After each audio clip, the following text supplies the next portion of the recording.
Sports ఇంజురీస్కి surgeries చేసుకుంటారు. Shoulder surgery చాలామంది మన ఫాస్ట్ బాల్ జవగల్ శ్రీనాథ్, సౌరవ్ గంగూలీ వీళ్ళందరూ సౌత్ ఆఫ్రికా పోయి సర్జరీ చేసుకున్నాడు ఆ కాలం. ఇప్పుడు బోట్లు ఇప్పుడు ఇండియాలో జరుగుతున్నాయి. వెళ్ళి నేను షోల్డర్ సర్జరీ చేసుకుని వచ్చి మళ్ళీ ఆడుతుండేవాళ్ళు. అలా సర్జరీ చేసుకున్న ఈ 10%లో అలా సర్జరీ చేసుకున్న వాళ్ళల్లో 90% మళ్ళీ వాళ్ళు కూడా ఆపేస్తారు. ఎందుకు ఒక్కసారి నార్మల్ జాయింట్లో కానీ నార్మల్ ప్లేస్లో ఆపరేషన్ జరిగితే నువ్వు స్పోర్ట్స్ ఆడడానికి పనికిరావు. 90% ఓన్లీ ఆ 10%లో సచిన్ టెండూల్కర్ లాంటి వాళ్ళు ఉంటారు. సో స్పోర్ట్స్ ఇంజురీస్ని కానీ ఇండియన్ గవర్నమెంట్ కరెక్ట్గా కానీ మేనేజ్ చేస్తే సూపర్ డూపర్ ప్లేయర్స్ తయారవుతారు. దీంట్లో బెస్ట్ ట్రీట్మెంట్ స్పోర్ట్స్ ఇంజరీకి సర్జరీస్ కాదు.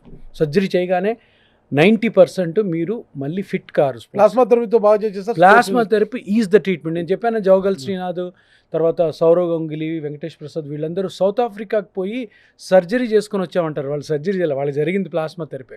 ప్లాస్మా థెరపీ చేసుకోవచ్చు అక్కడ చేసేవాళ్ళు.